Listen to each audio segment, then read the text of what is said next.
Your hosts are The Great Order and No White Guilt. And this is The After Party. The crown winner of last week is No White Clips, who financially gifted $100. Thank you so very much for that very most generous, princely sum of a financial gift to the work that we are doing. Congratulations to you, No White Clips, who also, by the way, is very busy all the time making clips. So if you're not following No White Clips, you should begin to do so right away. In second place was the one and only, the great Mr. Bloom, financially gifting $20. Thank you so very much, Mr. Bloom, another champion. Financially gift on Entropy at 15% cost to you. And it will be up in just a moment, where you can also make statements and ask questions in the question widget, also known as the Tall Kevin widget, of course. Or you can financially gift over on Cash App. Both URLs are down in the description. Jared and I, as you all know very well, week after week, we tell you, we financially gift our guests, sharing equally in every single tap episode. So thank you very much for financially gifting. Today we have on DC Perspective, also known as David, and the Prudentialist on tap. David, you first, and then the Prudentialist. Please introduce yourselves to our legendary community. Tell them where they can find you and your good work, and then Mr. George will take us into this conversation. David. All right. Yes. Like you said, I'm David, DC Perspective, at YouTube under DC Perspective, son of Carl, David Carlson on Twitter.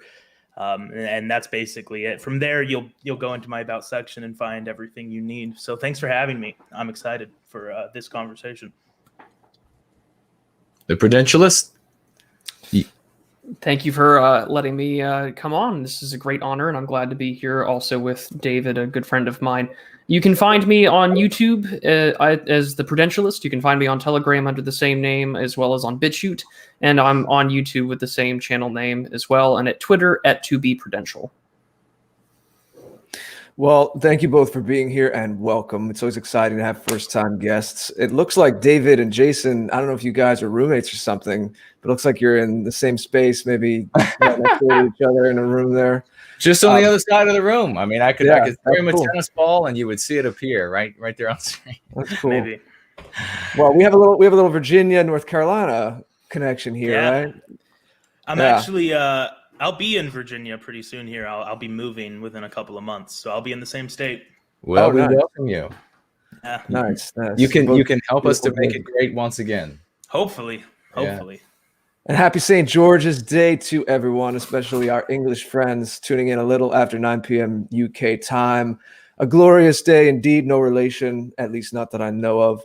But we will start. We have a few things to talk about. We definitely appreciate that the two of you, both in your own way, on the one hand, you look into historical perspective, and like a lot of us, like all of us should be doing really, trying to figure out how the heck we ended up in the mess that we are in the West, and see new ways forward and try to mine different threads and bits of wisdom from the past, or ways people went wrong, and learn from it, as we should always be doing. But on the other hand, both of you are pretty actively involved in what's going on in the here and now. You both keep an eye on politics, but you're both active in your online and in real life communities, which we really appreciate too. And we fully and wholeheartedly endorse that. And that's what our whole community about is here. So hopefully you'll get to know us a little bit better as well with the both of you being here. But as we like to do when, especially it's someone's first time on the after party, is of course, not to make it sound like a job interview,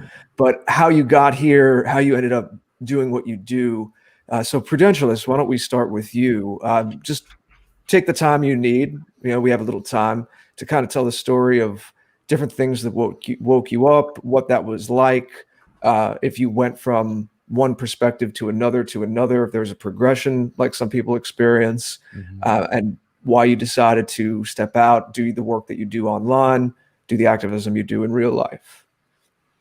Sure. So Growing up, I had been raised in a military household, so I have lived quite a few places, both within the country and as well as all over Europe. And of course, that instills you a sense of duty and a sense of service when you have a parent who's in the military. So my politics naturally sort of shifted in the Overton window, I guess what you would call the right. And in doing so, I've always lived in cities, and I lived in El Paso, Texas for a good chunk of change growing up in my teenage and college years. And in doing so, my politics, of course, as a white male in a mainly Hispanic city, I know I wasn't congruent with the mainline ideology, but I saw quite a few people that saw how things were being ran in a uniparty kind of system, and I wanted to do something about it. I learned how to do speech and debate. I did it competitively in high school and college, and that helped in my ability to understand the law and how people engage and communicate. And I got involved in local politics there. I remember, being freshly turned 18, and signing up to be working an elections judge. And as now growing up, being a little older and looking back with my views on democracy definitely have changed from since then. But I was so proud to work in the system and so happy to engage locally and, to knock on doors, to talk to people, let them know about how they can get engaged, because if you don't get engaged, someone else gets to speak on your behalf. And from there, I got connected with people that ran local city council campaigns, mayoral campaigns, district attorney, and so on. And I fell in love with that kind of work. And I think that there's still a lot that can be done if you engage locally. And I've still held on to that attitude ever since. But recently I moved from a deep Hispanic Democrat-controlled city to a rural North Texas area, very country, very Bible Belt, very changing. It's the first time in my life where the demographics matched to what I look like, which is still a culture shock to me. And, people are caring for their neighbors. They go to church. They're involved with what their kids, learn in school. And it was just such an eye-opening event that, people are still like that. And it made me all the more, I guess, moved to do more both locally and to talk online. And people always ask me for my opinion anyway, sort of as the token conservative or someone to the right. So I thought, well, I've been watching people create content for years on YouTube. I've listened to commentary. People ask me what my opinion is. Why not give it a shot and, start doing it myself? And so I started last October, and I've been very happy to meet all these wonderful people, such as yourselves, in the meantime. Thank you for that. While you mentioned this, I just want to get this in quickly. We're always really interested to hear stories like this, that you had lived abroad. I don't know if you were mainly when you were young, it was just your life with your family on a military base, but did you have any experience in those other European countries? Because we're always interested to hear about the broader things that connect all of us peoples of European descent. Of course, there's many distinctions and flavors, the right true kind of diversity within that. But did you experience anything in living in those other countries and feel that similarity amongst Western peoples? I did when I visited England the most. I think just simply because there's that American Anglo tradition that comes in. But I mean, when you I lived in Germany for most of it, and the fact that you could go to certain places and you could see these cathedrals that are older than the United States, and just be bewildered that there's this shared common religion, the shared common practice. And for instance, right next to the Cologne Cathedral in Germany, there's the Roman History Museum of where the Romans were and how they had their colony, their Roman towns and coins and their customs. And it's just mind blowing to see that there's so much history and there's so much shared culture and genealogy that I don't think gets enough attention here in the US. Yes. Just so you know, we very much, Jason and I, try to do that. And we speak probably, Jason, to just as much to non-American Western guests as we do to our fellow Americans. I was actually going to ask you about Cologne when you just mentioned cathedrals, because I got to visit there myself. I've been to Germany and England both myself. But Jason often tells the story about how this always inspires me. I didn't know it until Jason mentioned it to me a couple of years ago, probably, and first told me that they didn't even know when they made the architectural plans for it hundreds of years ago. They didn't even know how they were going to pull off engineering-wise some of the things they wanted to do. But they went ahead with it anyway, and they just knew that they would figure it out as they went along. We all know cathedrals take more than a lifetime to build. We know that's a multi-generational affair, but beyond that, they didn't even have the technology to see it through their original vision, whoever laid out the plans, and they figured it out along the way. I mean, when you hear about things like that, it should give you a lot of pause, especially if you have the pleasure of visiting, like I'm glad to hear we both have. David, why don't we hear a few minutes from you? Same question about how you began, what got you into this, what your journey was. Video games, actually. So I'm relatively young. Actually, I'm very young. I'm 18 still. Turned 18 last year, and what really got me into everything was, like I said, video games. And I was watching someone else play these video games online, and then I came across a documentary which perked my interest, and I watched that, and then I fell down a rabbit hole, for lack of better words. And personal experience has definitely developed a lot of the way I look at the world. My theological opinions shape my political opinions. I was raised in a Baptist church, and I still am going to that church. And I honestly nothing too exciting in my testimonial about my political maturation, other than maybe the past year or so. My views have drastically changed due to the social climate, and I mean the things that have been happening that are unavoidable, that have really shifted a lot of people's opinions over the last year and a half or to 2 years. So that's basically it for me, I think. What about, just briefly, what gave you the vision, or what was your angle for your online content and what you hope to communicate and share through what you're doing here? Well, my online content is I started doing this before I was, before I held the convictions that I have now. So you can see that my opinions were shifting throughout the early phases of my YouTube channel. And why I started doing it was, I think, because I thought it was interesting, and I had opinions that I wanted to share because I'm selfish, like most people, I guess.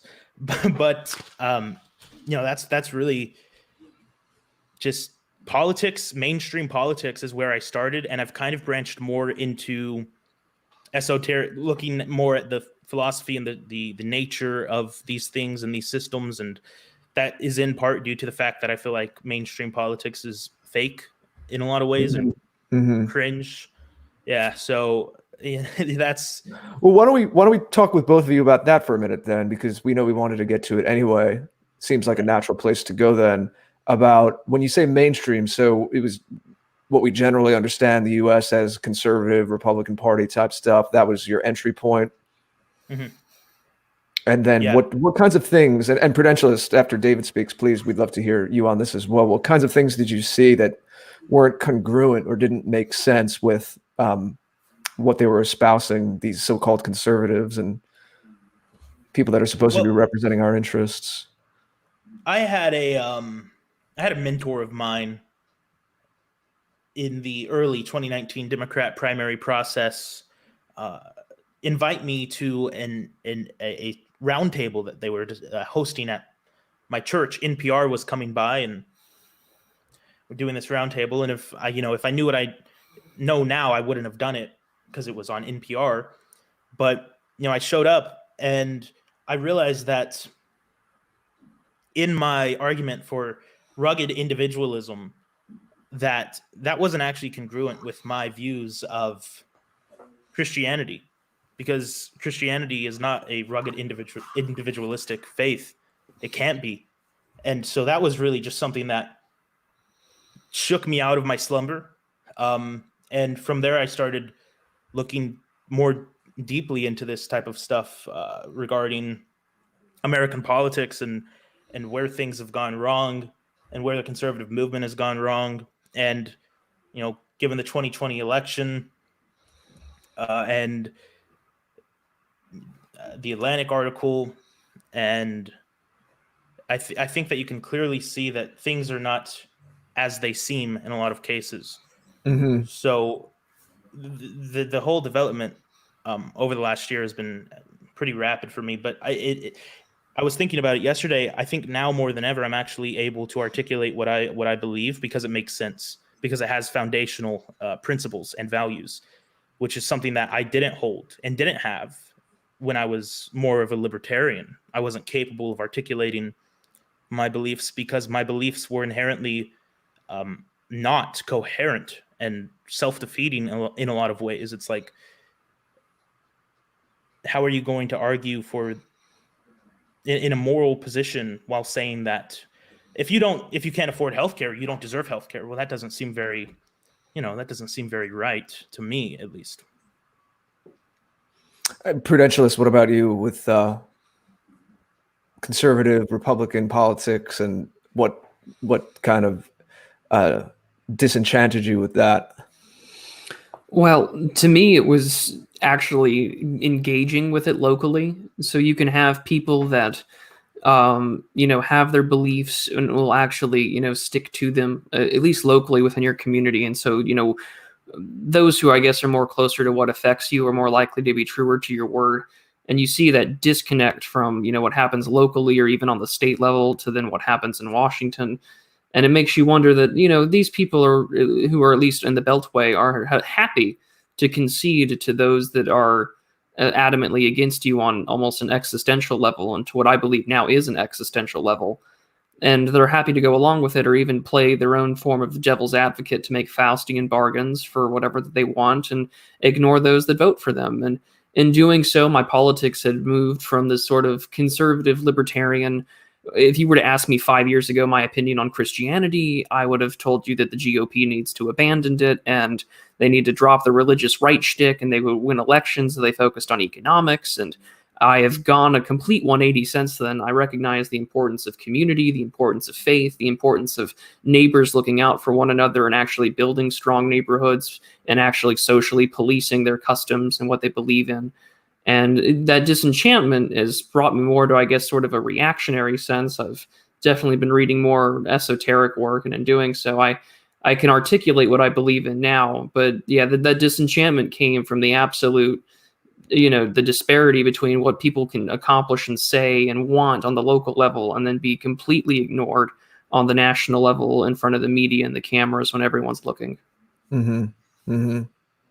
Do either of you think that part of that is today the frame has become too narrowly focused in the kinds of conservative politics you're talking about? They might only act as if somehow economics would take care of everything. And both of you are speaking to something that's near and dear to our hearts and our community here, which is a very holistic approach. We are flesh and blood human beings, right? Mind, body, and spirit, and community, and our connections to each other, and being a people, and who you're close with and share a culture with and a heritage with as people, that matters. It's not just this floating idea that's somehow separate from politics. It's kind of just too much slicing and dicing things that really need to be understood as whole systems.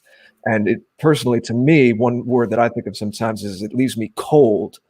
That kind of thing that you're talking about. It's very cold and mechanical when you hear people only talk about policy and economics and this and that. And we're losing what is vital about us. And I think that this young movement now, and all of us, we're looking for something that's well-rounded. We want to understand our lives here and cultures, and politics is an outgrowth of that and serves that. There are mechanisms by which a society, a gathering of people have to function via politics, real politic. But it's almost as if a lot of this, it puts the cart before the horse. And maybe there are some well-intentioned people that get caught up in that, but obviously a lot of the people making the decisions and in the higher offices of power, they know all this. I mean, they're trying to veer people off course to destroy things. But would either of you have anything to say on that before we go on? Well, I would definitely say that there's an acknowledgement, I guess, of the importance of shared history. I've had many arguments with a friend of mine who, of course, is from when I lived in El Paso, I would have these sort of arguments where it's just there are some fundamental differences about, where you grew up, where your family calls home, and how you choose to identify. And, the thing that always has concerned me is that, you're more concerned about the hyphen that comes in your title of how you choose to identify than the fact that there's the word American that comes after that. And to me, I grew up with a really deeply imbued sense of patriotism. And it's very odd to wake up. And I like how you describe that you feel cold, because it does feel very cold and almost melancholic to wake up and sort of engage in a system and have this sense of identity and pride for something that is systematically being attacked rhetorically, politically, culturally, and to identify with something that's not really there anymore. And you're sort of carrying on this memory, but you can either choose to, wake up, be cold, and engage in sort of a ghost dance and hope it comes back. Or you can acknowledge that you are in one of the times where you must stand up and do something and be one of those men that will hopefully create good times. And even though that's a daunting challenge, I think that's where at least I see things are today. Very well said. And what about getting conservative types, because you've seen this from the inside of it, to realize that a lot of the basic talking points we see on mainstream conservative media, Fox News obviously comes to mind primarily, about Constitution and all that, and just that our enemies don't give that any credence. They don't care about that. It's not like they're playing by this rule book that we have to refer back to, and they have the same concept of America that, say, you grew up with. What has been your experience? Maybe David, you can go first on this if you have anything. Yeah, of course. In helping other people, or if you've seen any success stories, or how it even worked for you, of getting that more holistic, big picture perspective. Well, it really does go back to what the Prudentialist was saying about the hyphenated American, right? These many people value what comes before the hyphen than what comes after it. And in a lot of ways, how can we blame them? They've been brought up in the anti-white rhetoric. They've been living in the system their whole life, been informed of a worldview that says America has been the most evil empire in the world and oppressed these peoples for generations. And in a lot of cases, they don't care because of that. They don't care about, what you refer to as the Anglo-American heritage and culture. And I think that's the way that we go about talking to more mainstream types when it comes to kind of getting them to disconnect from this illusion of that we're playing on the same game or the same level, because we're not playing on the same level as the left. The left is this complete disregard for the Constitution and the rule of law. For example, we saw that over the last week. Mob violence is easily used because they are playing on a different level. And I'm not advocating for mob violence, obviously, but we need to begin to realize that this is a different beast that we're up against because they're operating in a different framework. And I think that just conveying that in a empathetic way and saying that, hey man, this is like not a good situation to be in for the conservative right. I think that a lot of people are very open to that idea. They just have to hear it once or twice and they will attach to themselves to it because it is abundantly clear. And that's what happened with me. And that's how I've been able to, back to the political maturation thing. That's how I've been able to change so quickly, because what my ideology was beforehand was just dogmatic platitudes. And now it is based in reality, and it is demonstrable, and it is easily digestible because it is truth. How we often frame it, and a lot of the work Jason's done and tested with Going Free, is all of these different terms that these people give themselves, Marxist, leftist, communist. We don't give them the power of I think you mentioned this to you when you were on her show, give them the power of letting them use the names of their choosing. They're anti-white. If their ends are anti-white, they're anti-white. And that's what, this is our frame, and that's what they are to us. So we always have to be the center of our own story, the center of gravity. The thing is, all of us, and it's always a work in progress, we have what we call meme pathogens, things in the media and education that have kind of wormed their way into our brains, subconscious, it's automatic reactions, where even to advocate for yourself as a person of European heritage, even to begin to start a sentence that goes in that direction, a lot of people self-censor, they kind of cringe, and they walk back from it. Because it's just kind of water to a fish. It's what's in our culture. You're not supposed to do that. Only backwards, evil, unevolved people do that. And God knows I'm not one of those people. How did you guys deal with that and get over that? Or did you kind of feel those hesitations at first? Because it seems like whatever you did, obviously you got over it enough to be doing what you're doing. Let me jump in really quick, because that's a great, hold the answer, gentlemen, to that question. Maybe you give it a little bit more time to mull it over. But I want to extol the both of these good gentlemen. They felt like something was wrong in the world. They did, and they came to this place to feel like they had to do something in the world with their lives, make their lives valuable. Not just be another consumer and producer in a laissez-faire or a crony capitalist or whatever kind of system, where I know that we so many people have different definitions of what is legitimate or good capitalism versus what we have fallen into today. But it's very easy to just become a hedonist and to just give yourself over to production and consumption like everyone else. But both of these gentlemen, even though they came from very different paths, have reached this noble decision to try to make a difference in the world. I mean, we have with David, he was gaming, and David, I can't tell you how many folks that we have.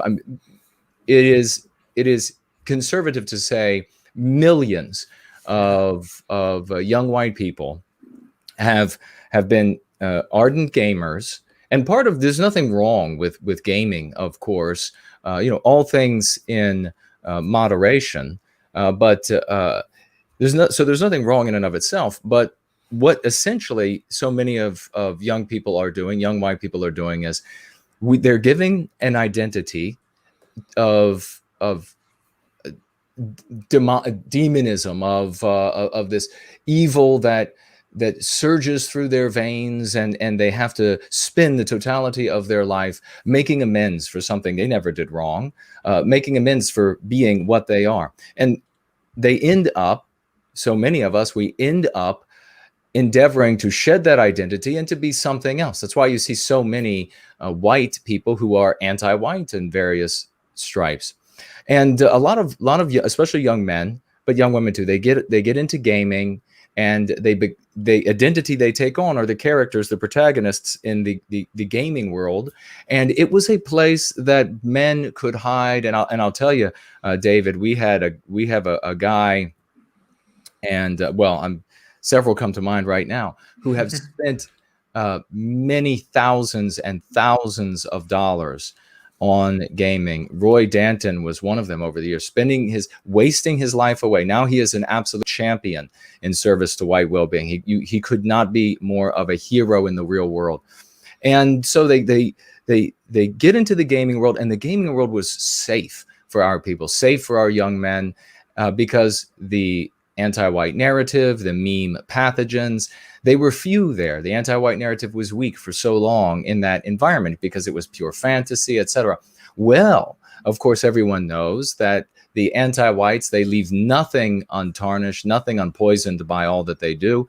So they swept into the gaming world, and they have been, as a consequence, causing so many to look out into the world and say, wait a second, what's going on? I was focused on these games, and now the games are all about hating me, hating my people as well. And they're saying my people are evil, that some evil spirit is inside of us. And I was escaping that by getting into the games. And now it's here as well. I've got to make a change. So it is fantastic. And then you have Prudentialists who was going to church, seeing things come apart, and the world decided that I've got to do something, because I think Prudentialist specifically said, if I'm not participating, then somebody else is participating. And maybe that's somebody who is working to undo all that we care about, all that we love, the law and order, civil society, all of the fundamentals of Western civilization that then lead to all of these things that people of all immutable characteristics desire and love. And that's why everyone else around the world comes to Western civilization, because they want those things as well. They want that law and order. They want all the things that they couldn't have, the opportunity to get ahead, the basic moral fabric tenor of Western civilization that still, when you are abroad and you're looking in, especially from one of these non-white countries, and I grew up with many non-white friends in the DC metropolitan Northern Virginia area, and they were newcomers to the country. So they told me what the United States looked like from their home countries. And I remember thinking, wow, that's like 100 years ago, United States.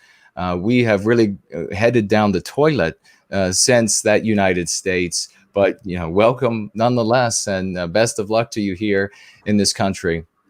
So I just really wanted to extol the two of you, and then pass it over to you for Jared's question, because it is indeed something that is worth extolling and celebrating, when people in a world, and this is the Western world, in a world that is able to say, if you're white and you're not anti-white, if you're non-white and you're not anti-white, well, then you are evil. And here are all the synonyms for the word evil that the anti-whites use. So that's why so many folks will often say, well, how can they call that black guy over there a anti-white slur, racist or bigot or hater or something? Well, because he's getting in the way of anti-whites victimizing Western kind and Western civilization. So it takes a lot of courage. And I want to acknowledge that. It takes a lot of courage for you two, for everyone, to finally make that decision that even though these anti-white people of various names they call themselves run or dominate media, they dominate education, they dominate university, they dominate government, they dominate international and national corporations, they dominate the global churches and national churches at that level. Even though they control so much, I'm still going to stand up and say that enough is enough. We're not going to go down this path anymore. So here for the both of you, and I'll pass it to either one of you who wants to begin to respond to Jared's question. Yeah. Okay. I guess I'll take it. And thank you very much. It is true what you said. And you were asking me how I, how did I get over the what you guys define as the mean pathogens, these ideas that the anti-whites develop and use. And I think that, like you pointed out, a lot of it was these inconsistencies. Like how do you call a black man racist when he's not pushing the anti-white rhetoric? Well, that just doesn't make sense to me. And I think that I was also at a very good starting point, because we all remember back from 2012 to 2016, the internet was the Wild West to an extent. And there was a lot of online content creators who were more classically liberal, but nonetheless, they still spoke the truth to some extent. They weren't anti-white. They understood that there was a culture war that was going on, and that there were ideas that were being pushed by the anti-whites that were racist, or not racist, but evil, legitimately evil. And so that gave me a really good footing and a really good foundation in the beginning. And so I don't think I ever really had to get over meme pathogens, because I don't think that I was ever affected by them. Prudentialist? Well, I definitely had them, and I think that has to come from a university setting and dealing with a competitive academic environment that I did, which of course was very progressive, very anti-white, and you learn to just sort of suck it up and deal with it, just keep your head down to get good grades and to win your competition or to do whatever you're doing because you enjoy the activity. But of course, living in El Paso, I think what finally set it off for me was the tragedy of the shooting that took place in 2019 in August at the Walmart shooting in El Paso. And from there, what happened is that, I would get odd looks from fellow coworkers and people extolling the, how they're not like that. They're not one of them. And, of course, being on the right and my politics being known, despite the fact that I try to keep it closeted because, the nature of political polarization has made things incredibly difficult these days, especially when you live in a blue area. But, to be treated almost like a token or a pet, or like, oh, he's one of the good ones. And for me, that finally, I think had done it for me. I was done. Everyone is entitled to their own dignity. Everyone is entitled to their own history. And one, person should not speak on behalf of everyone else. I speak for myself. I speak for those who came before me, because I can't let someone else dictate what I'm supposed to be or who I am in their eyes. Only I can do that. And that definitely is what broke the meme pathogen for me. And sometimes I'll cringe when I hear something that, that meme pathogen is still in me sometimes, but I know that I'm overcoming that. I know that that's sort of just that progressive brainwashing programming that they put into you. But I would say that the real turning point was the shooting and everyone just looking at me differently for the color of my skin. Mm-hmm, mm-hmm. Well, there's certainly no shame in admitting that. It's in all of our subconscious. As I said, it's like water to a fish. It's what we grew up with.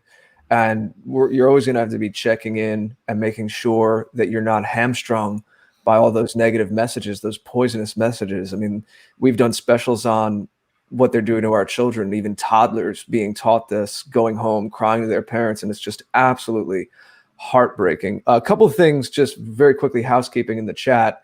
Yiz is telling me that YouTube put in new restrictions about misinformation.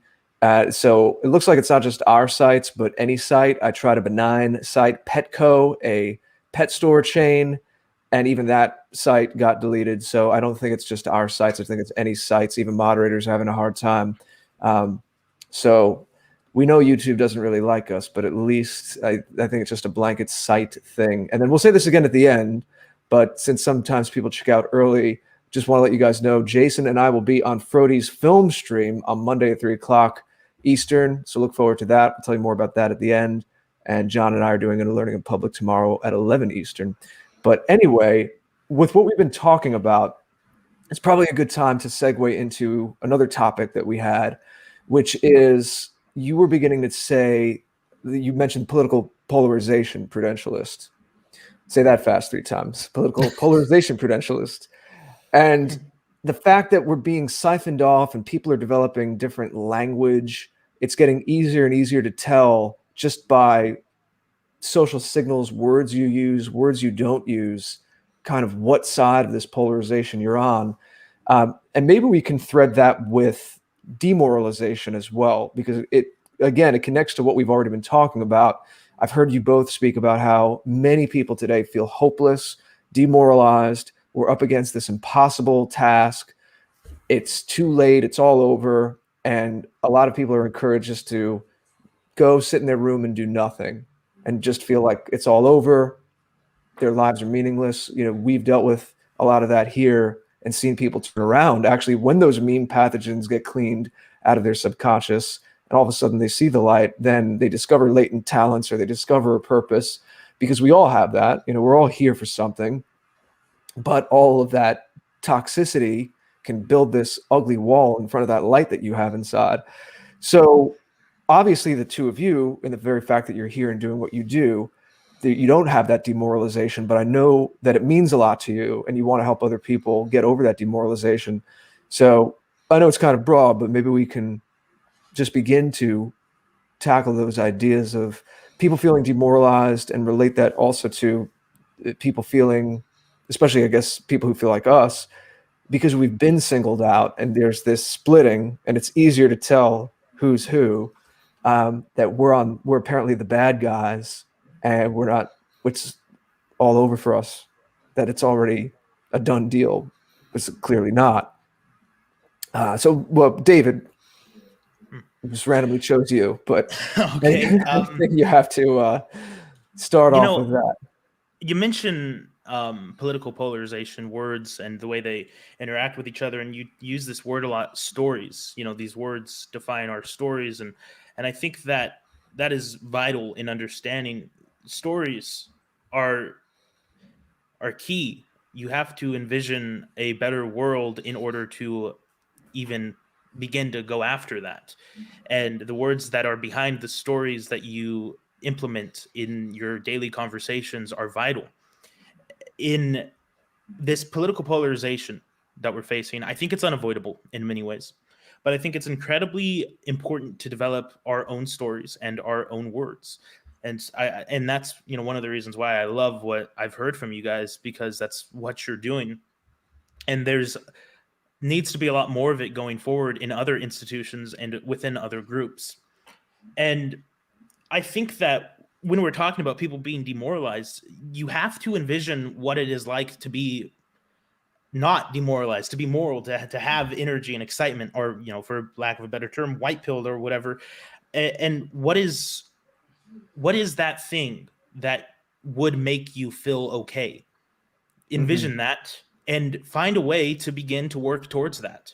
It's not about like what we don't have, or what we don't have at the moment, what we didn't have in the moment. It's about what we want and how we can get there, and what thing we can do now that can make us one step closer, every day.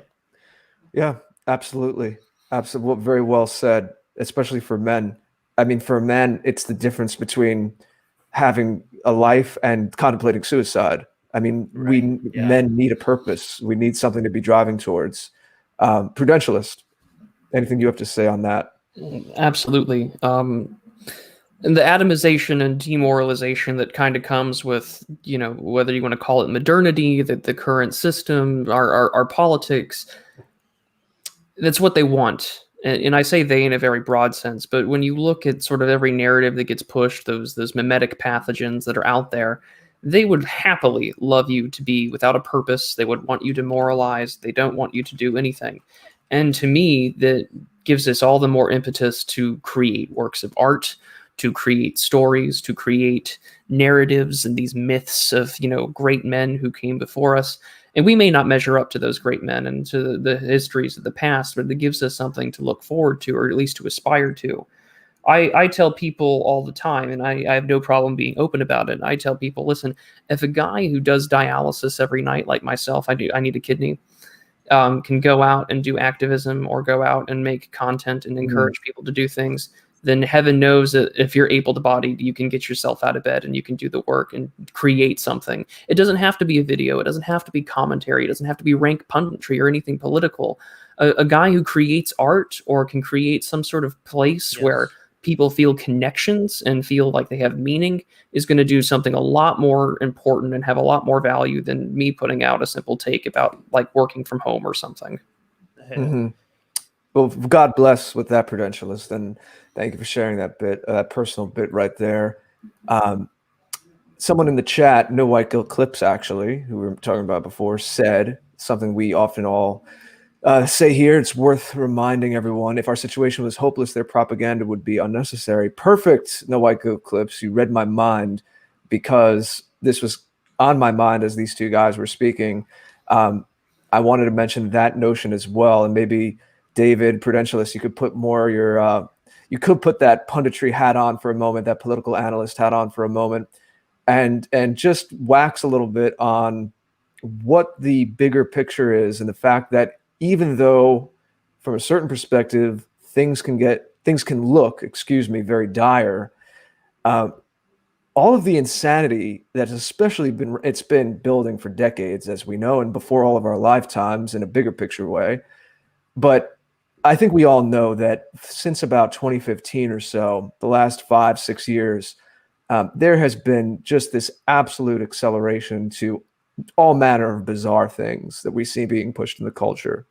And even though it's disheartening in one way, the silver lining is that we have said this, and I've heard you say this yourself, that it reveals that the powers that be, the anti-whites who pull the levers, are scrambling, and they're anxious, and they're trying to ram through as much as they can, as quickly as they can, So I'm curious how you both make heads or tails of that through a bigger picture, societal cycle, political, but politics again in that broader holistic sense kind of view. And since we were on it with you, Prudentialist, I guess we could continue with you, and then David, your thoughts on the same.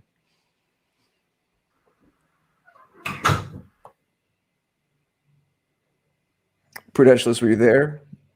Sorry about that. I had a phone call there. I apologize. No, it's all right. Are you able to speak to that now? Yes, I am. Again, I apologize for being out there. It happens.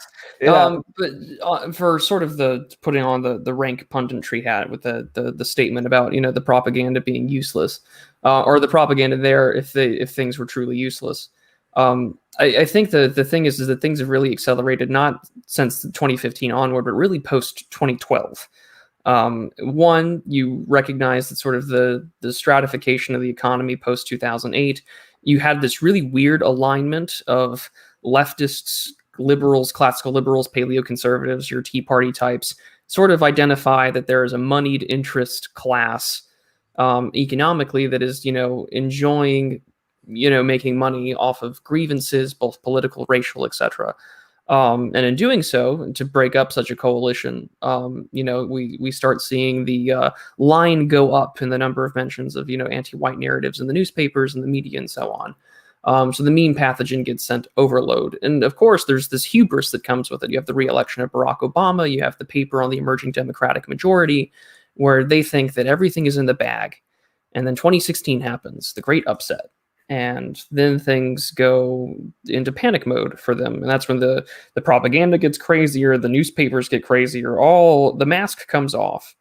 And I think for a lot of us, it's a really great awakening for political commentators and others who are getting involved in local activism. And to me, at least, I see in regards to propaganda and about what comes next is that it's sort of a rear guard action for those of us living in red states. Is that you can look at what's happening in California, New York, and New Jersey, and so on, and realize that that's maybe about 5 to 10 years, and ahead of time.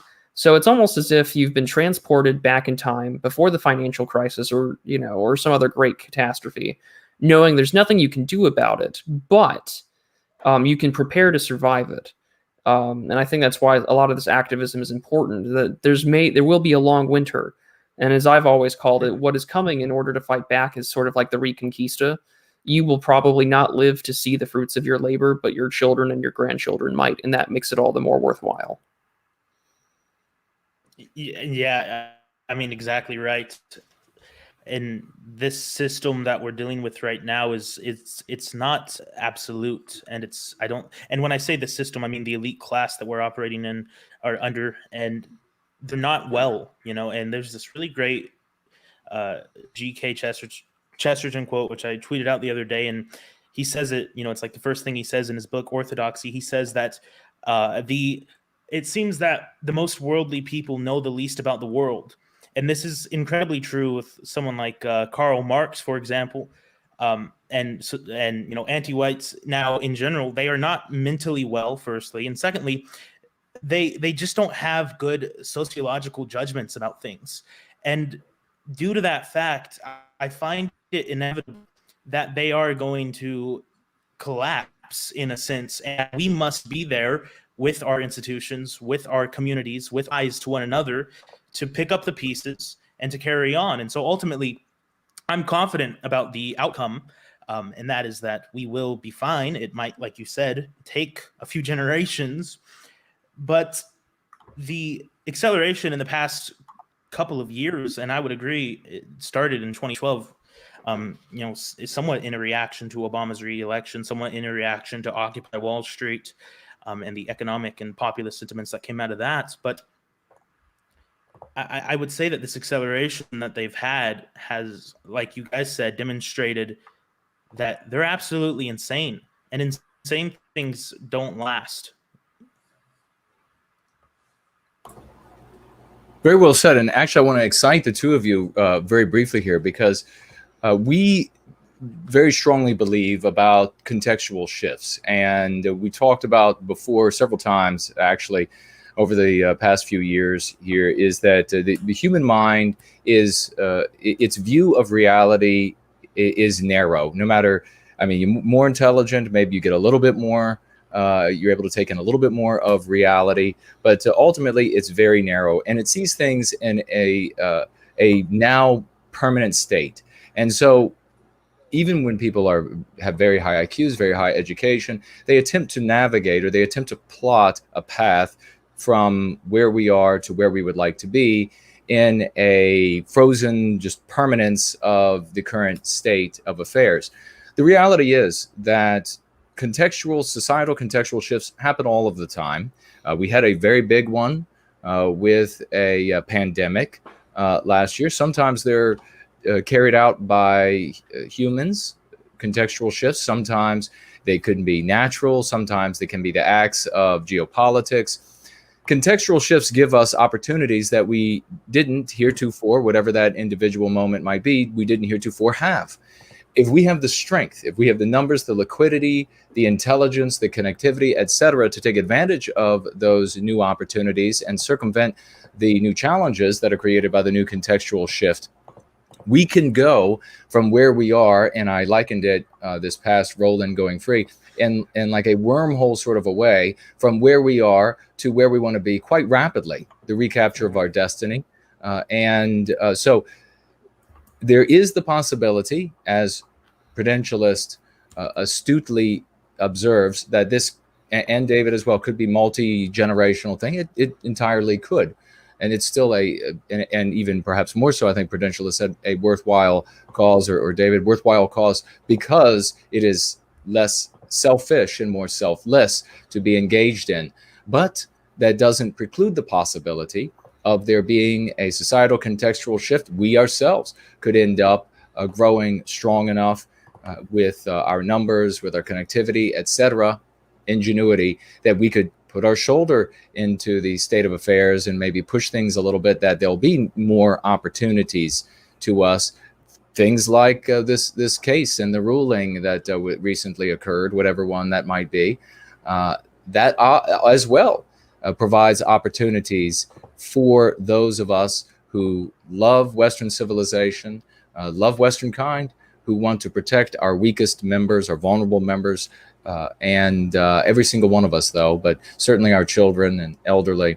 Now, this brings us to the question, though, that excitement brings us to a question which I think is a fulcrum for where we all are, those who are victimized by anti-whites, irrespective of what we call ourselves, irrespective of what we believe to be the current milieu and socio-political context.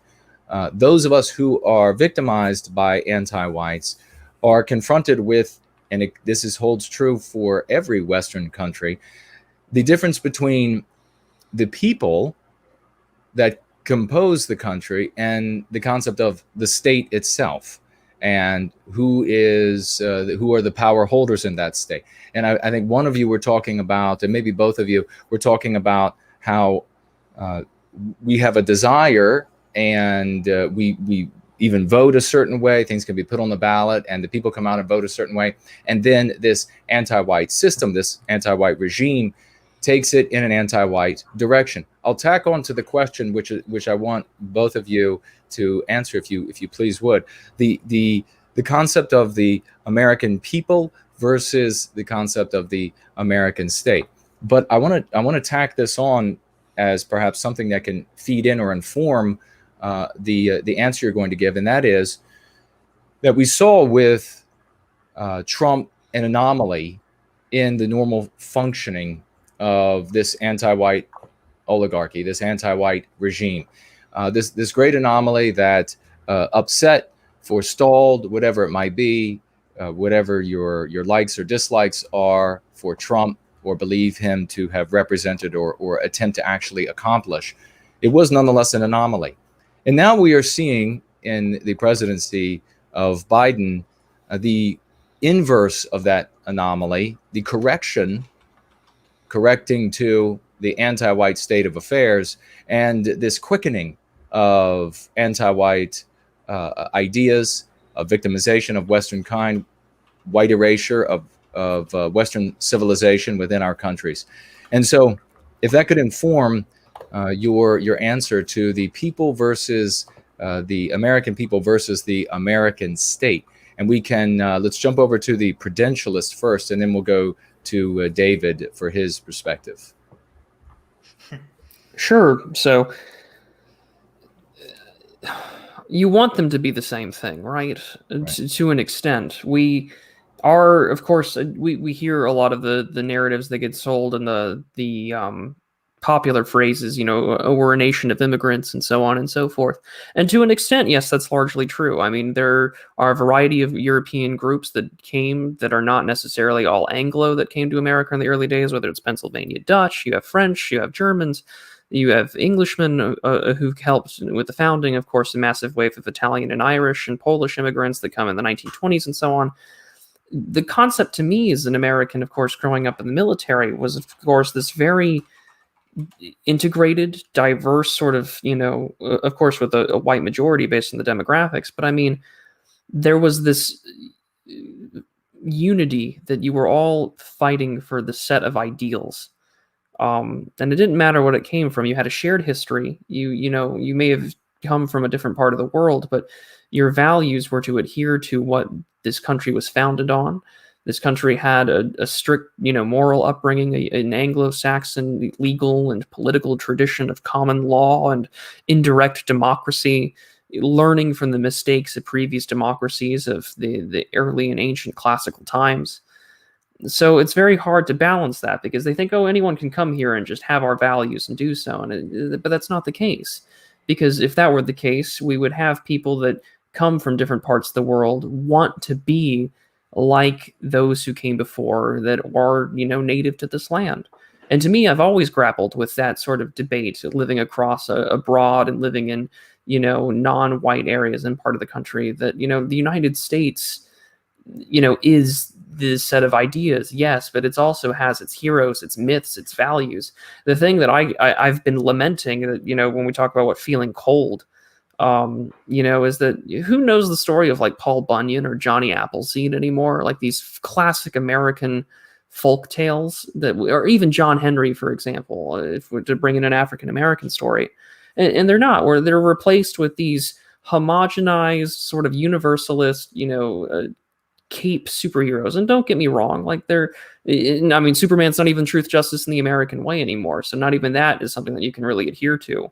Right. So I've had a lot of difficult times in my life balancing the American state versus the American people. The American state, of course, is this set of ideas, traditions, and histories of the people that came to found it. And the American people, regardless of where you come from, like I descend from Irish immigrants of the 1840s, if you can adhere to the principles of that nation and want to desire to be like it rather than undermine it or make it in your own image, you have to conform to it, not try and change it. So to me, it's something I still grapple with to this day. Yes. And in another way, though, I think that the state is different from the people. That's not but they have such different values, and we're beginning to see an ethnic change among elites. We see that I think is 67% non-white, I believe, this graduating year, which is clearly out of line, and the idea that the people make up the state seems to be incorrect. There seems to be about I think 30% of all Americans go to college, less than that graduate. 15% of those people end up working within the elite institutions, and they hold vastly different ideas than the people that occupy the country. That just means we can vote and change it, right? I don't know, because there seems to be a way that they work within the bureaucratic system that we hold to outmaneuver those people that are elected into changing the system. I think that like Darren Beatty and some other Trump officials that really tried, talking about rank punditry now, but that they just really tried to do America First policies and non-anti-white policies, which is a deviation from what the government normally focuses on. and they just got, hard stopped at every corner by that 15% of people that joined the elite class and the minions of the elite class. I would say the elite probably makes up like 1 to 5% of the population, the real people that run the show. But they have their ideas that they are that they believe in. They're anti-white ideas, which are informed throughout their whole lives, and they graduate from colleges within 3 or 5 different states, and that's the difference between the people and the state. And so it has a lot more to do with ideas, in my opinion, at the moment. But we're seeing that change, I think. Yeah, that's something important that folks need to understand, I think, is that and both of you very well said on that. That's a very difficult question to answer. So I applaud. One of the things that so many people have a problem grappling with is the simple reality that when they look out at the leadership and they see, when I say leadership, I'm talking about obviously elected people, but also judges, people who are the CEOs or in the highest paid brackets of corporate America and the like. They look out and they see a lot of white faces, and they think, well, there are white people there, and so therefore your people, white people, are getting their way. And everything's working out to your benefit because there are white people in these roles. Well, of course, when anti-whites are saying this is just pretext to get it to their anti-white conclusions that they want to get to. Certainly, we can make arguments, and people have made arguments now for longer than we've all been alive about, well, when you have a population, for example, we were 90+% of the population for the vast majority of this American nation, this American country. When you have people who are 90% of the population, your elected representatives, your leaders in economy, they are most likely going to be white. That's just mathematics. That's how it works. But there's that. And then, of course, you have the issue now, of course, where people want to get into debates about industry and personal ingenuity and tenacity and et cetera. They want to get into learned behaviors and this sort of thing. The bottom line is that I think when we see white faces in these positions is that these people are not in any way white positive. They're anti-white. There aren't any white positive politicians. There aren't any leaders of industry that are white positive, that care the least bit for Western kind and would like to do anything, even say a simple word like, maybe we shouldn't teach white children to hate themselves. Maybe we shouldn't teach them that all of their ancestors were evil. They're not even brave enough to do that. They can't even bring themselves to say the word anti-white or the word Antiwhiteism, because the moment they do, they fear that, well, it will appear, according to this anti-white narrative, in this anti-white morality that we're forced to live by, that I care about whether or not white people are victimized, that I would like to put an end to the victimization of white people. And if I do that in this system, that means I'm immoral. So that should tell you everything you need to know. These white people, the anti-whites, love to say, look at all the white people in office. Look at all the white people throughout history. Well, all the white people in office today and running industry, et cetera, are anti-white as all hell. That is the reality of that. We do have a handful of financial gifts and some questions. I don't know, Mr. George, if you had anything else that you had for these two great gentlemen, which we're going to have back because we barely scratched the surface on their thoughts. But Mr. George? Oh, well, before we get to the comments from the community, I just very briefly to round out this conversation, because Jason, it reminds me of the very first time you and I spoke online. Some of the very same ideas came up. We were talking about America. We were talking about individualism and collectivism, which maybe we danced around a little bit today, but we didn't fully get to. But perhaps David and Prudentialist in an upcoming conversation, we could get more into the nitty gritty of that. Yeah. But essentially, it's a big topic, as Jason said, and it is something that a lot of people grapple with. And again, we appreciate your honesty. It's okay to be on a stream and say, look, I'm still figuring this out. I say it myself. Jason says it himself. No one has everything figured out. We do this to learn together and to fill in the gaps for each other. But one brief way, just to offer a perspective, is that, of course, yes, these ideas that we talk about don't fall from the sky. There's not an idea fairy that just randomly drops ideas on Earth. They are outgrowths from our minds and spirits. And culture is an imprint, a fingerprint of our collective instincts. And another great term that our wordsmith Jason here has given us, biospirit. And biospirit, again, has a very holistic connotation to it. But Jason, I don't want to speak for you, but I know you've said this enough to know you would say, in a very crude sense, to begin to explain it to someone, it could be understood as instinct. Yeah. And there's something very crucial both of you kind of touched on when you were talking about these people who come from other places on Earth. It's that there's a difference, I know, in our individual lives, and I've grappled with this myself, because I actually grew up in a city, and I have a very creative background, and I had all kinds of friends and associates from all kinds of backgrounds and walks of life, as you often find in creative circles. And on an individual to individual level, when it's appropriate, when there's reciprocity, and when there's relative safety, of course, you can get to know someone on their own terms. But there is a difference when people group together. This is a very key thing that's missed by a lot. So, as Jason would explain it, again, I know we've had this conversation often, so I'll just say it briefly. If the four of us and maybe a few hundred other Westmen were dropped in the middle of China, we'd look around and say, holy crap, guys, we're in China. We have to kind of go along to get along and just do what we need to do, kind of keep our heads low.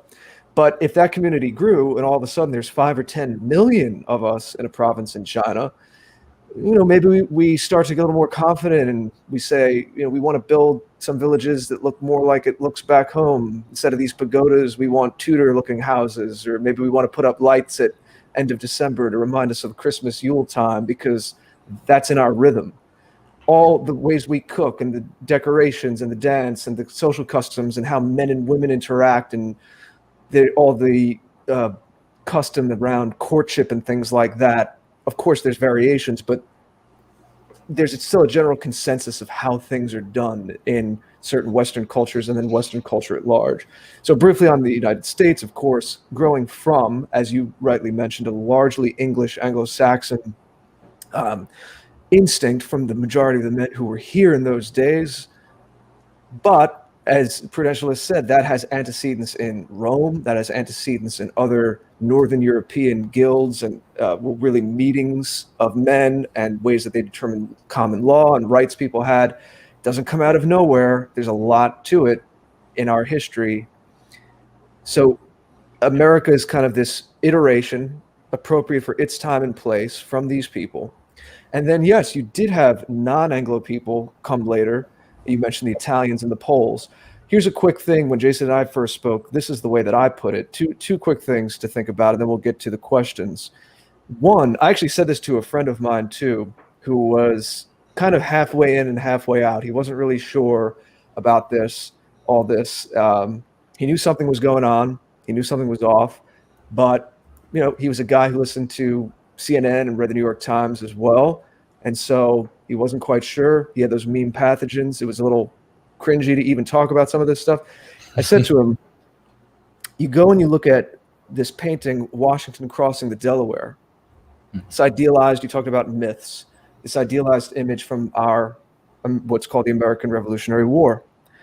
I said, the more people you have in this country that can't look at that picture and see those men in that boat and Washington standing there crossing the icy Delaware and say, that's me, or at least that's someone who looks like me, or I could be related to them, you're not going to have social cohesion. It's not just about laws. It's something deeper in your bones.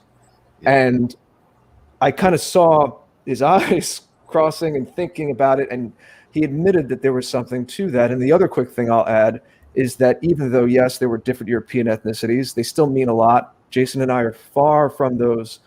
Unfortunately, there's a stereotype of some Americans that think that it should just be this white melting pot. No, we want all the European ethnicities to be more of what they are. That will come from being free of all of this anti-white programming. Yeah, and there's no denying that there were conflicts, even among more similar people. So that doesn't speak well to the direction we're going in, first of all. But we are still Westmen, so there was just enough so that the peoples from those other European countries still more or less got into the mold. And I'll demonstrate what I mean. You've had Hispanic communities here for many decades now, and they still insist on having their own television networks in their own language.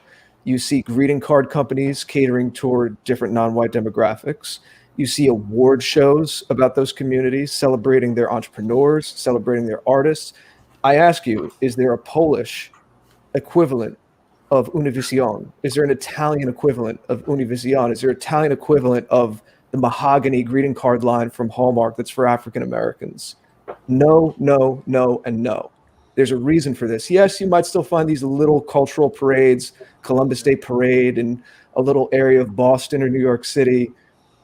That's not quite what I mean here. I think we all know there's a difference. These communities who are non-white and starting those television networks and starting those award shows, and they're saying we're distinct and we want to keep this distinction. Yep. It's a visceral, recognizable thing, especially because of that numerical courage, to go back to the China example I mentioned a few moments ago, of there's enough of them to say, we're here, and when we get together, it feels different. When you go to that neighborhood, it feels different. And it's one thing to visit, to go in and dip your toe in as a visitor, again, if it's safe. Mm-hmm. And you say, oh, I went to the Peruvian restaurant in that part of town tonight, and we had different kind of food.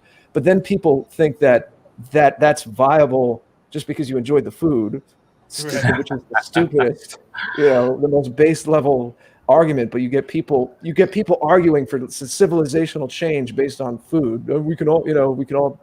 I know it sounds nice, all share food, but when you have to live amongst the different people, and you see again the differences between how people negotiate. When you go up to your neighbor and there's a conflict about, where does your yard end and his yard begin? Well, if it's two Westmen, we have our ways of communicating. We have our ways of working things out. When you have people who are from very different cultures, there's much better chance for miscommunication, for conflict, dating, mating, ways we express ourselves through art and dance, whole thing. Again, your fingerprint is the culture, and that is the outgrowth of the biospirit. So that is what we say about America is still Western. It's Western civilization. So all this talk about being a nation of immigrants, it's a Western nation that possibly could have maintained a small minority of non-white people within it. But to get into another rabbit hole, which I won't get into now, but we speak about sometimes, is it was taken over. That's the thing. In 1913 was a key year. Jason can speak to this more than I can, but it's been taken over. So we don't even, none of us have been born into, and our parents haven't even been born into, and a lot of our grandparents haven't even been born into the kind of America that the founders thought they were setting us on a trajectory for. So yes, those are some things to consider, but I don't want to take more time than I already have. So of course we would like to hear your comments, but we could thread those through some of the questions we have from the chat as well. All right. Either of you, if you would like to speak to anything that Mr. George just said, and then we'll jump into these few questions that we have. Yeah, I love the fact that you brought up civilization towards the end there, and that's what it's about. Everybody, the Italians, the Polish, the Anglos, the Dutch, everybody was within the civilization of Christendom, which is now referred to as Western civilization. And so that is the knot that ties us together, I guess. And there's this really great example that I love.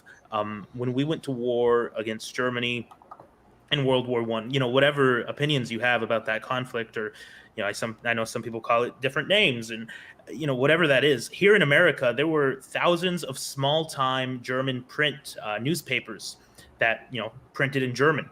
We got involved in that conflict, and they started printing in English because we are Americans. We are not German. We believe in, we are citizens of this country, and we don't want to appear otherwise. And so that's that type of like homeland national feeling that we need, and we don't have from, as you were talking about, some other groups, because they come from entirely separate civilizations with different ideas and values, and this idea that we can just all abide by the same basic law and us get together on every single aspect it's pretty flawed.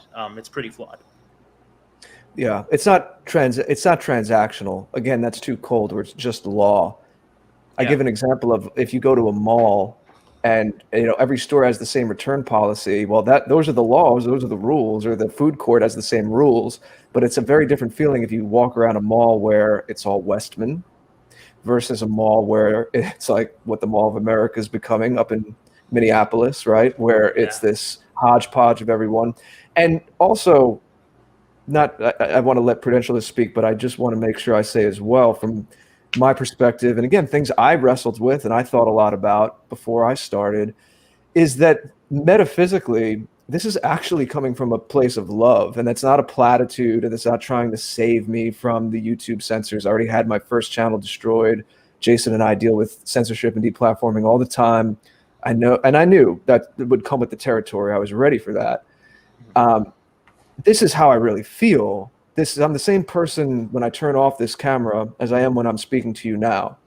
And I unironically do believe that you are able to have a basic love for the world and life itself, but love creates boundaries. There's a war on meaning as well. So only as Westmen can we speak to and steward our fellow Westmen and Western civilization. Just like if I choose a wife, there's a reason that she and I choose each other and not all of these other people. Love naturally creates boundaries. Doesn't mean that I don't love my friends, or I don't love my parents, or I don't love my siblings, but love creates an order, and there's a different order, there's a different bond that I'm going to have with my wife that's different from friends or different from other kinds of family members. And there's even a regard, a goodwill you could have. It's more diffuse, of course, further out you go, but it's diffuse, but there's still a goodwill that you can have towards people, as I've mentioned, when it's safe and when there's reciprocity.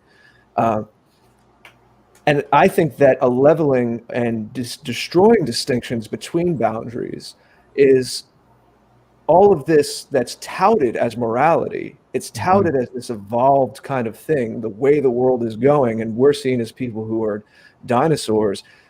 I actually believe wholeheartedly that it's anti-life, it's anti-human, and that the whole purpose of life on Earth, regardless of your religious beliefs, that I try to cast a wide net here, is that the boundaries I'm speaking to give life meaning. If every woman was the same to you, then the love and the bond with your wife wouldn't mean anything. It's those very boundaries are what makes life worth living.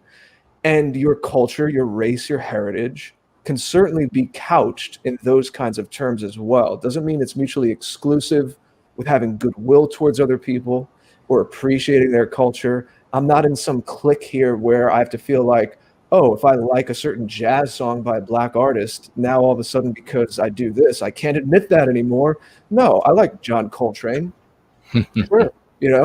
That's not what it's about. And people that think that that's what it's about are really missing it. And that's how we're cast. And as you said earlier, we have to get up here and speak for ourselves, because if we don't, they paint us in the most base, ugly light possible. But Prudentialist, if you please say whatever is on your mind, and then we'll get to some of the chat questions. Sure. Like I had said earlier, it is something that you grapple with, and it takes time. I think anyone who really thinks about their position on things, it's not something that you take lightly. All the work that you guys do and others that have introduced me to your work, I'm really thankful for Yiz for letting me know about you guys. She's done wonderful stuff on the ground. Likewise. And, that activism is important. We love Yiz. Yeah, we love her too. She's great. She is really someone else. Yeah. She's in the chat right now. Hello, Yiz. Yeah, we can't heap your praises enough. But on that, it's just you're right. And the thing that has brought me to this is that you wake up and you sort of see that everyone's like, oh, well, all of these different hodgepodges, it's an improvement. It's wonderful, and it's just like, well, what are we really getting out of it? If you want to look at it almost transactionally, what are you getting? You were losing your ability to identify with these great stories and these great men. Your history and your mythos of what you are is being replaced with, homogenized corporate slop that gets sent to the blockbuster movie theater stuff every year.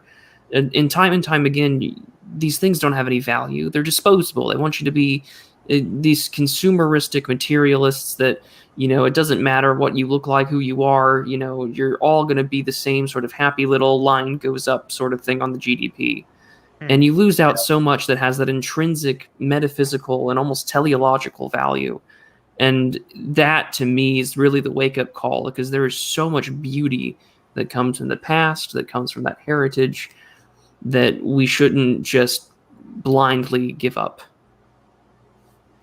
Amen to that. And a big underscore to what you had to say about the wonderful Yiz, who started off financially gifting $10 today. Thank you so much, dear sister. And she writes, excellent to see such inspirational, intelligent young men on tap. I hope their presence today is a good omen of unity and prosperity for not just America, but for the well-being of all Western nations. 3 cheers for DC perspective and the Prudentialist. I agree wholeheartedly. Thank you so much for that, dear sister. Tall Kevin coming in with $5 with a question. The question is, thank you, Tall Kevin, another great champion. DC, you are young. Is the energy of Nick Fuentes easy to spread amongst your age group? Is there some aspect that can only connect to your demographic? It has a hint of nihilism to a degree, which I feel is a side effect of living in these degenerate times. You know what? That's where I came from in a lot of ways when I initially hopped over to the more American identity side of things. Not the organization. I know there was a thing that's before my time, but and started talking about pro-white, anti-white, and all this stuff. And Nick Fuentes is he's an interesting character, and his movement is interesting. And I think that in a lot of ways the energy is multi-generational. I can talk to people from my church that are older than me. I can talk to my parents, and they'll attach to it. You have to be more. I think the nihilism that you sense is this just openness, this cold, abrasive is how I describe that movement. Just openness about the whole situation, because we did grow up in it. I was born in 2002. And we were raised in this in a lot of ways, and there's nothing that we don't know outside of it. So yeah, I'd say the energy is especially strong among the youth, but it is applicable, and the message is applicable among multi-generational. Fantastic answer. Yeah, I think there's a lot of interest in the younger people, I guess, today, and what really will be able to speak to them. I think in all cases, leadership that is honorable and that has love in their heart and energy in their step is going to speak to just about everyone.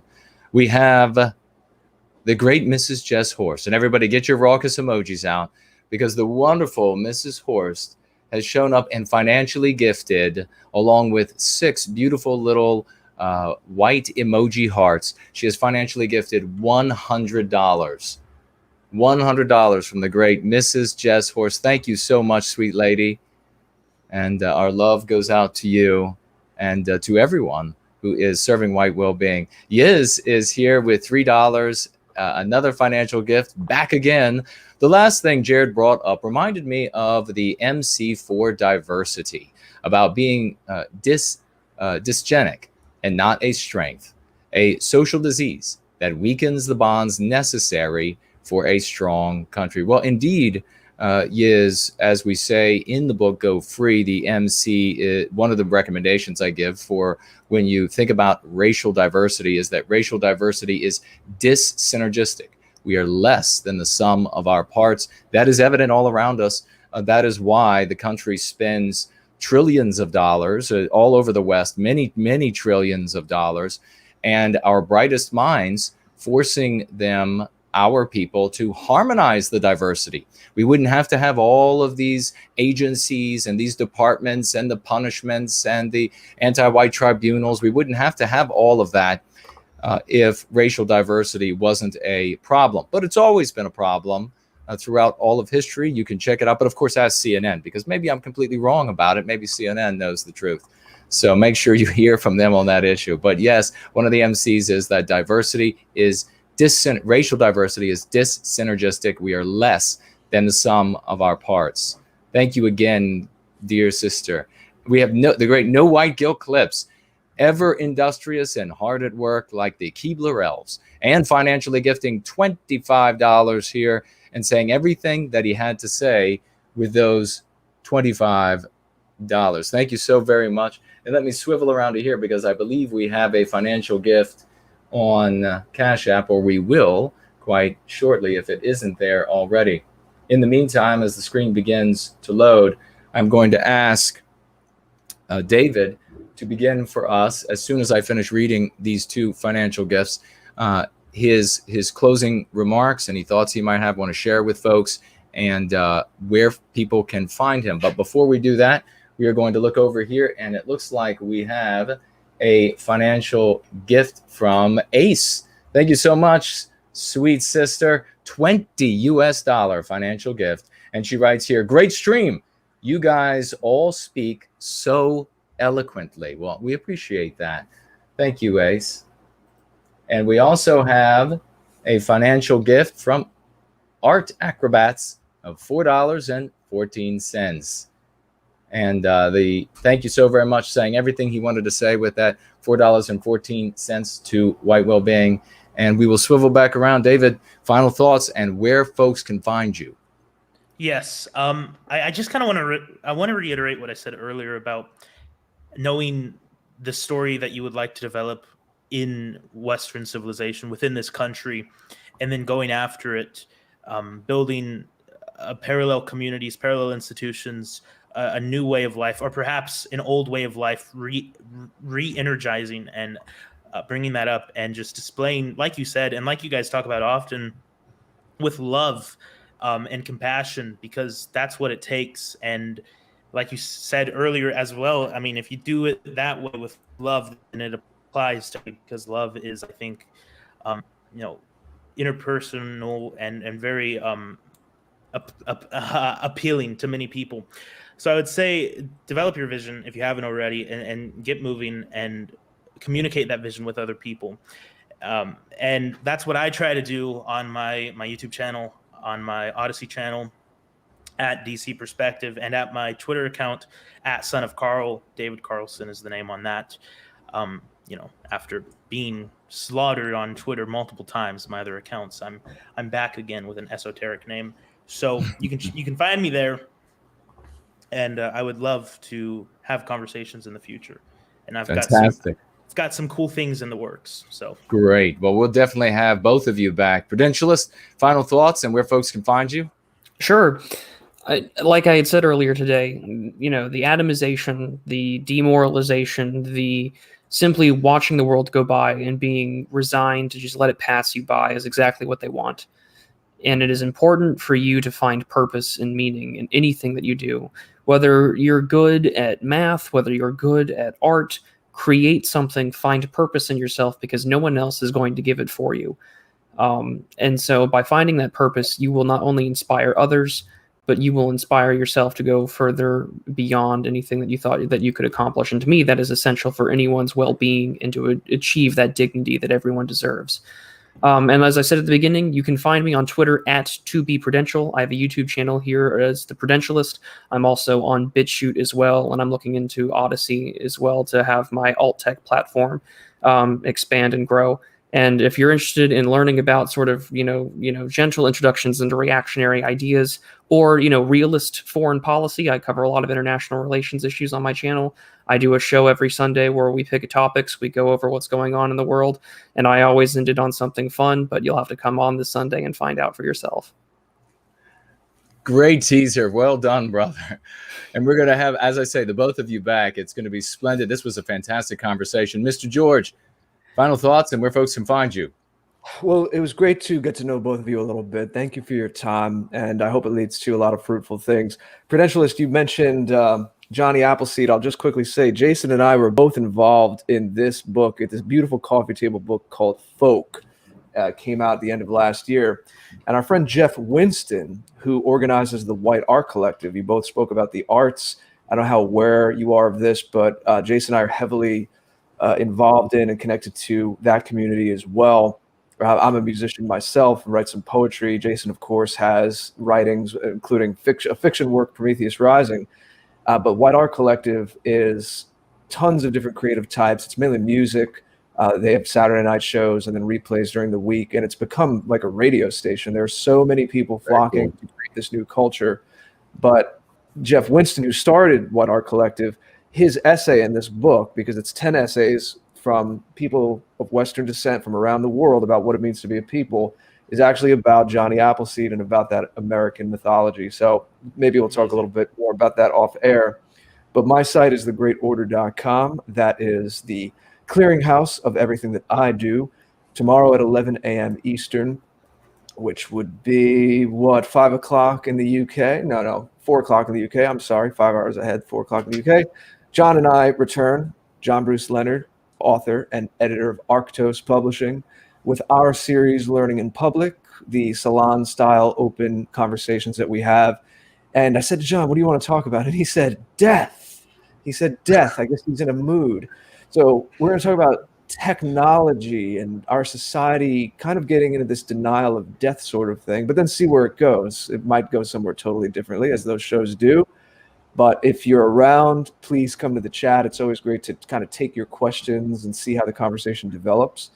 And then on Monday, in a few days after the weekend, Jason and I here are going to be joining Frody Midyor's Decameron Film Festival. He's doing that again like he did last April. And we're going to be talking about the Italian film, The Great Beauty. Interesting film and a few different ways to slice and dice it. Not your typical Hollywood film. It's more dreamy and character study, Fellini-esque. I just watched it again last night. So that'll be an interesting conversation with Frody. And then keep up with our social media to see the tap announcement for next week and all kinds of other things going on. Anyway, our site is theafterparty.tv. Subscribe there too. All of these shows are there. These gentlemen's links, if you're listening in replay, will be on the post that is associated with this episode once that is all set up. But Jason, take it away. Thank you, brother. We got a hard out, folks. So we're going to be going here in just a minute, tapping out as we tapped in at the beginning. And we're definitely going to have these two great gentlemen back. Again, it's been a scintillating conversation. I want to thank our great moderator, Raymond, who has been doing a magnificent job over the course of the show today. I want to thank every one of you who financially gifted over the course of the stream, everybody who commented and participated in any way. And also a big thank you to all of you wallflowers out there who will be watching live or in replay. It's been tremendous. It's always a joy to be able to spend these hours with you all in Jason, service of White Wellbeing. Very briefly, okay, so to check the question widget. Yes, I see. And I'm going to read it, Jonash, I promise.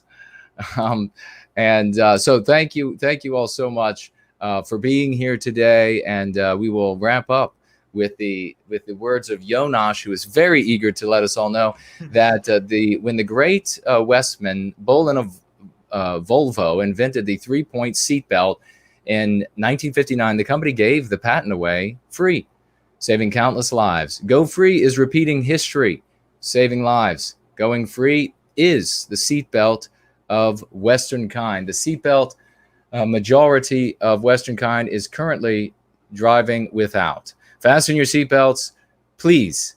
It's going to be a wild ride to victory. And on that glorious verbiage, we will look forward to seeing you